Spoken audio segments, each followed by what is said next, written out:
श्रम सुधारों के तहत जो 3 श्रम संहिताएं अभी लोकसभा से पास हुई हैं, उसमें किस तरह से श्रम सुधारों पर काम किया गया, आने वाले समय में कारोबार सुगमता पर भी किस तरह का असर पड़ेगा, इस विषय पर बात करने के लिए 2 मेहमान हमारे साथ स्टूडियो में हमारे साथ जुड़ चुके हैं। हमारे साथ दिलीप चिनॉय साहब हैं, सेक्रेटरी जनरल फिक्की, और हमारे साथ शिशिर सिन्हा है, सीनियर डिप्टी एडिटर हैं हिंदू बिजनेस लाइन। आप दोनों का ही बहुत बहुत स्वागत है। सबसे पहले शिशिर, आपके पास आना चाहेंगे।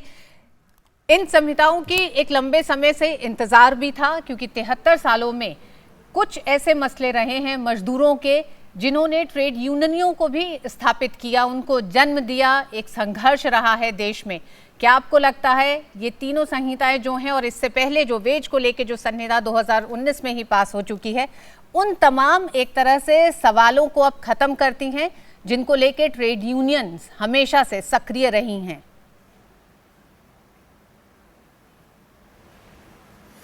देखिए, जब 29 से भी ज़्यादा कानूनों को 4 कोड में बदला जाता है तो जाहिर सी बात है कि बहुत सारे बदलाव हमें देखने को मिलेंगे। जो मुझे लगता है कि 3 जो महत्वपूर्ण बातें इसमें हैं, सबसे पहले तो आपका ये है कि ये जो माइग्रेंट लेबर के लिए डेटाबेस बनाने की बात है, ये एक बहुत बड़ा कदम है। हमारे लिए समस्या क्या है कि हमें आज तक नहीं पता चल पाया कि कितने लोग हैं जो कहाँ से कहाँ जाते हैं, एक अनुमान लगाया जाता है। जब आप आधार बेस्ड डेटाबेस बनाते हैं तो उसका काफ़ी फ़ायदा उनके लिए योजनाओं को अमल करने में हो सकता है।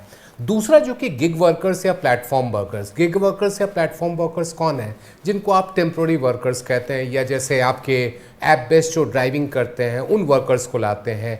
इनके लिए सोशल सिक्योरिटी स्कीम को लाना ये बहुत ज़रूरी है, क्योंकि ये वो लोग हैं जिनको आज तक सामाजिक सुरक्षा उनके एम्प्लॉयर, चाहे वो किसी भी रूप में हो, वो नहीं देते रहे हैं। मुझे लगता है ये दूसरा महत्वपूर्ण इसका पहलू है।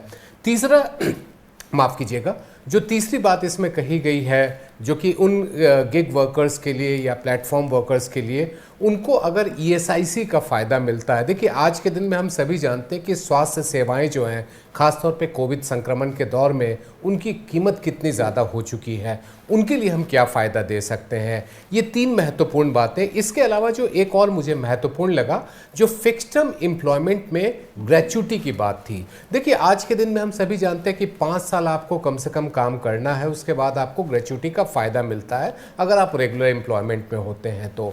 अब दिक्कत क्या है हमारे देश में कि आज के दिन में एक बड़ी संख्या है कंपनियां जो कि फिक्स्ड टर्म एम्प्लॉयमेंट देती हैं, थोड़े समय के लिए एम्प्लॉयमेंट देती हैं। उनको 2 साल 3 साल के बाद ग्रेच्युटी का बेनिफिट देना प्रो रेटा बेसिस पे, ये काफ़ी एक महत्वपूर्ण बात है। और आखिरी बात जो मैं कहना चाहूँगा कि जहाँ पे उन्होंने बात कही कि इंस्पेक्टर जो है वो फैसिलिटेटर का काम करेगा। आज के दिन में जो संगठन है, चाहे वो किसी भी तौर पे हों, छोटे हों बड़े हों, उनको सबसे ज़्यादा अगर किसी बात का डर लगता है तो वो इंस्पेक्टर का होता है। अगर इंस्पेक्टर को हम एक मददगार के रूप में सामने लाते हैं तो मुझे लगता है कि इससे औद्योगिक माहौल और सरकार और उद्योग के बीच जो संबंध हैं वो काफ़ी बेहतर हो सकते हैं। जी शिशिर, आप बने रहिएगा हमारे साथ। दिलीप साहब, किस तरह से आप देखते हैं कि कारोबार सुगमता में इन श्रम सुधारों का अभाव बहुत ज्यादा अड़चन पैदा कर रहा था? जैसे शिशिर जी ने कहा था कि ये कई जो है लेबर इनएक्टमेंट्स, इनको इन 4 कोड में एक तरीके से जोड़ दिया गया है। तो पहला जो है, जो हर महीने या पीरियोडिक जो रिपोर्ट्स इंडस्ट्री को एक तरीके से फाइल करने पड़ते थे, उसमें से काफी सुधार आएगा। दूसरा, जो अगर आप देखें, कई कंपनियां हैं जो जिनके जो श्रमिक थे वो किसी नंबर से छोड़े थे और वो उनको चाहते हुए भी प्रोविडेंट फंड और उसमें रजिस्टर नहीं कर पाते। अब इस एक सुविधा है इन बिलों में कि अगर न्यूनतम नंबर से भी कम लोग आपके इस्टेब्लिशमेंट में हो तो उनके लिए भी आप एक तरीके से प्रोविडेंट फंड और वो दूसरे जो फायदा उनको दे सकते हैं। तीसरा जो है, सारों जो आपने जो पूरे क्लैरिटी दिया है कि ट्रेड यूनियंस को कैसे रिकग्नाइज करेंगे, नेगोशिएशंस कैसे होगा, एक वन रजिस्ट्रेशन होगा सब इस्टेब्लिशमेंट्स के लिए, और उसके लिए दूसरा जो और भी उन्होंने जो बेनिफिट्स दिए हैं, और जो जैसे शिशिर जी ने बोला था कि ये फिक्स टर्म एम्प्लॉयमेंट और डेफिनेशन ऑफ वर्कर में इसका भी काफी क्लैरिटी आ गई है, और इंडस्ट्री के भी एक तरीके से एक रिवीजन हो गया है उसके लिए। और जो पूरा जो जैसे रिड्रेसल कमिटी होगी या उसमें रिकग्निशन ऑफ नेगोशिएटिंग यूनियन या नेगोशिएटिंग काउंसिल, उसको भी काफी सुधार में बताया गया है। और ये जो वर्कर और मैनेजमेंट की जो रिलेशनशिप है उसको एक तरीके से बहुत अच्छे डायरेक्शन में ले जाने का एक बहुत महत्वपूर्ण कदम है। दिलीप जी, जब हम लगातार स्टार्टअप्स की बात करते हैं, अर्थव्यवस्था को मजबूत करने की, उसको एक नई दिशा, उसके दायरे को बढ़ाने की बात करते हैं, ऐसे में संगठित क्षेत्रों में जो अनौपचारिक तौर पर काम कर रहे हैं, जिसमें नए तमाम उभरते क्षेत्र हैं, जिसमें आईटी है, डिजिटल प्लेटफॉर्म है, ई कॉमर्स है, क्या आपको लगता है ये एक बहुत बड़ा एक तरह से सुधार, एक कदम है आज के इस एक तरह ये श्रम संहिताओं में?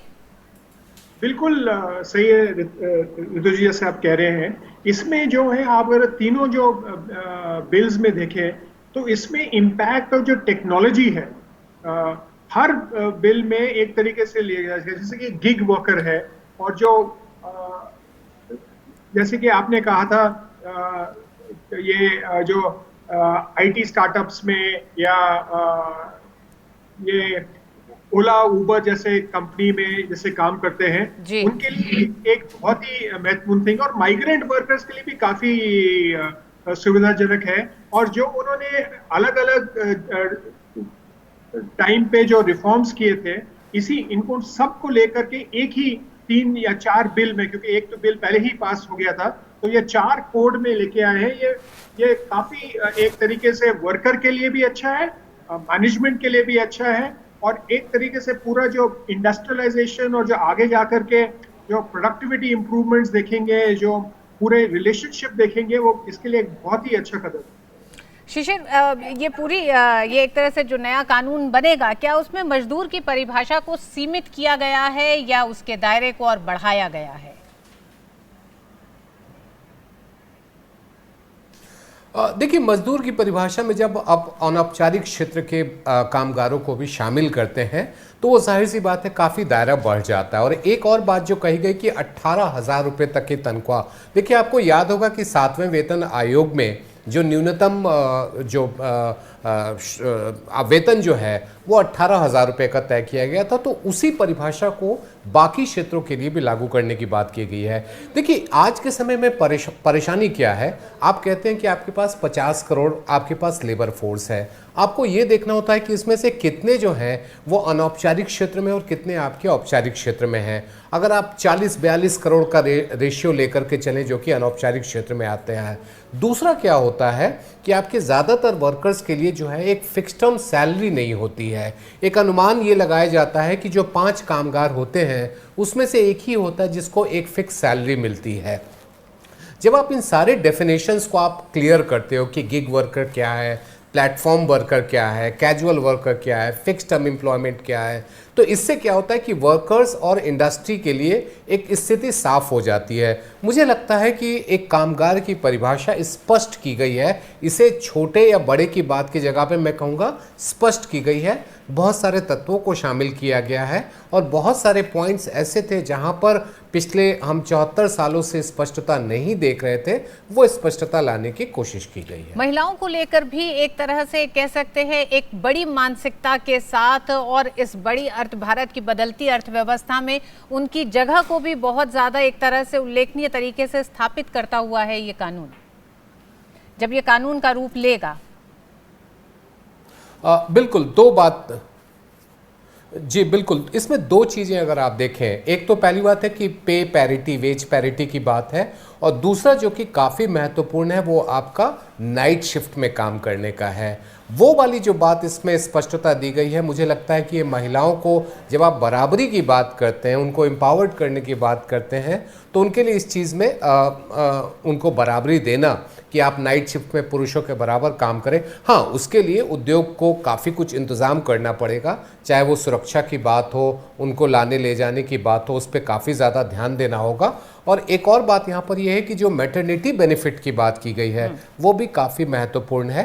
क्रेच की बात की गई है, जहाँ पर उद्योग कंपनियों में क्रेच लगाने की बात की गई है। तो ये कई ऐसे कदम हैं जो महिलाओं के भीतर जो जिसे कहते हैं ना एक काम की बात होती है, काम करने की इच्छा की बात होती है, वो कई जगह पर रिस्ट्रिक्शंस लग जाते हैं कि आप ये नहीं कर सकते हो, आप वो नहीं कर सकते हो। मुझे लगता है कि इन 3 बिल्स में उस स्थिति को साफ करने की कोशिश की गई है और पुरुषों के बराबर लाने की कोशिश की गई है, ताकि काम के मामले में, उद्योग में, कामगार के मामले में कहीं कोई अंतर ना रहे। दिलीप जी, 44 एक तरह से श्रम कानूनों को सीमित करके 4 लेबर कोड में समाहित किया गया है। क्या ये तमाम कानून जो इससे पहले थे, ये एक उद्यमी के बनने की प्रक्रिया में भी जटिलताएं पैदा करते थे? क्या इनके हटने से किसी तरह की सहूलियत, आसानी होगी आने वाले समय में? देखिए, जब ऐसा है कि जब पहले जो मल्टीपल जो एक्ट्स थे, उसमें आपको अलग अलग टाइप के रजिस्ट्रेशन लेने पड़ते थे। एक तो अगर आप काम करने से पहले ही आपको अलग अलग रजिस्ट्रेशन लेने पड़ते थे, अलग अलग परमिशन लेने पड़ते थे, तो वो ईज ऑफ डूइंग बिजनेस के अंतर्गत एक काफ़ी लंबा खींच जाता था। और कभी कभी एक का परमिशन नहीं आया या कुछ नहीं आया तो पूरा उद्योग स्टार्ट करने का एक बहुत बड़ा प्रॉब्लम बन जाता था। दूसरा, जो हर एक्ट के अंदर जो पीरियोडिक कंप्लायंसेस जो करने थे, वो भी एक तरीके कॉस्ट ऑफ डूइंग बिजनेस के लिए काफी महत्वपूर्ण साबित करते, क्योंकि आपको अगर आपने किया नहीं तो आपको ना तो फाइन मिल जाता था और कोई पनिशमेंट मिल जाता था, कहीं पे तो जेल टर्म भी एक तरीके से किया गया था। अगर आप लेबर कोड्स में देखें तो उन्होंने एक सिंगल पॉइंट रजिस्ट्रेशन कर लिया है, 1 रजिस्ट्रेशन फॉर ऑल एस्टैब्लिशमेंट्स जो है, जो 10 या और से ज्यादा एम्प्लॉयज होंगे। और थोड़े जो प्रोविजंस हैं जो जिनके ऊपर 20 लोगों पावर के साथ और 40 वर्कर विदाउट पावर के साथ, एक तरीके उसको कर दिया है। दूसरा, इसके अंदर जो किया गया है वो जो पूरा जो इंस्पेक्शन के ऊपर एक तरीके से बिल्कुल साफ कर दिया गया है कि एक कंपाउंडिंग की एक फैसिलिटी रहेगी। और अगर आप उसको देखें तो एक ऑफिसर भी नियुक्त किया गया है। तो कॉस्ट ऑफ कंप्लायंस ऑल्सो और जो समय लगता था कंप्लायंस में, उसको भी एक तरीके से उसमें काफी सुधार आया है। और ये और थोड़ी से जो है, जैसे मैं कह रहा था कि कंपाउंडिंग, ये जो ऑफेंसेस है, गैजेटेड ऑफिसर कंपाउंड कर सकता है। और इसके लिए जो वायलेशंस हैं उसके लिए एक पेनल्टी के तौर पे उसको रैशनलाइज किया गया है। और दूसरा, जो बिल्डिंग एंड वर्कर्स का जो सेस है, जिसका जो महिलाओं के लिए भी एक तरीके से काफी महत्वपूर्ण है, वो भी सेल्फ डिक्लेरेशन पे दिया गया है। और वो सबसे महत्वपूर्ण बात है कि ये सेंट्रल गवर्नमेंट या अप्रोप्रिएट गवर्नमेंट जो है, किसी भी प्रोविजन कोड से कंप्लाई करने के लिए पब्लिक इंटरेस्ट में या स्पेसिफिक पीरियड के उसको एग्जाम कर सकती है। तो ये काफी फॉरवर्ड लुकिंग तरीके से 3 बिल हैं। और हर कोड में जो टेक्नोलॉजी का जो प्रयोग किया गया और टेक्नोलॉजी के अंतर्गत जो चेंजेस आ रहे हैं, उसको एक तरीके से इनकॉर्पोरेट किया गया, वो बहुत ही अच्छी बात है। जी दिलीप जी, लगातार एनडीए सरकार इन श्रम सुधारों की बात कर रही थी, लेकिन क्या टाइमिंग पे आप कुछ कहना चाहेंगे? जब एक तरफ आत्मनिर्भर भारत की बात हो रही है, वैश्विक अर्थव्यवस्था, आर्थिक हिस्सेदारी में एक बड़ी तब्दीली देखी जा रही है, एक बड़ा बदलाव देखा जा रहा है, ऐसे में भारत में ईज ऑफ डूइंग बिजनेस की दिशा में ये तमाम श्रम सुधार जो अब शामिल होने जा रहे हैं, ये बेहद ज़रूरी लगते थे? एक लंबे समय से इनकी ज़रूरत थी, और खासकर कारोबार जगत में। बिल्कुल सही कह रहे हैं, क्योंकि जो सेकंड नेशनल लेबर कमीशन था, उन्होंने तो 2002 में रेकमेंड कर दिया था कि सारे ये जो लेबर कोड्स हैं उनको एक अमेलगेमेट किया जाए, लेकिन उन्होंने 5 ग्रुप बनाए थे, ये तो 4 में हो गए हैं।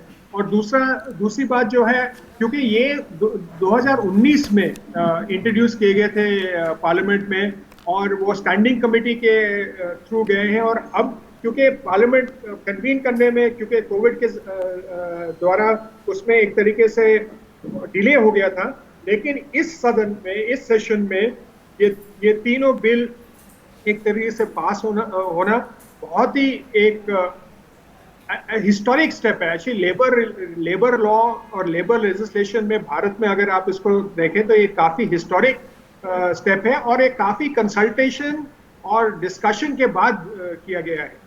तो ये, और अगर जो आप सारे जो आत्मनिर्भर भारत के अंतर्गत जो अलग अलग पॉलिसी वगैरह जो नियुक्त किए गए हैं, उसका एक बहुत ही महत्वपूर्ण हिस्सा है। और सब मिला करके ये जो हमारी अभी इस वक्त अगर लोग कहते हैं कि $5 ट्रिलियन की जो सपना है उसके तरफ एक कदम है, बिल्कुल एक कदम है।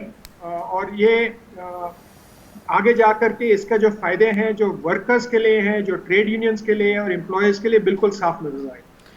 जी बिल्कुल, ट्रेड यूनियंस एक लंबे समय से इन्हीं मजदूरों और श्रमिकों के इन अधिकारों की आवाज बुलंद करती रही हैं जो आज इन श्रम सुधारों में पूरा होने जा रहा है। हालांकि तमाम कई ऐसे मसले भी हैं जिन पर सवाल भी उठाया जा रहा है, लेकिन हमें ये भूलना नहीं चाहिए कि हड़ताल या ट्रेड यूनियन की मजदूर को ज़रूरत तब पड़ती है जब उनको उनके अधिकार ना मिल रहे हों।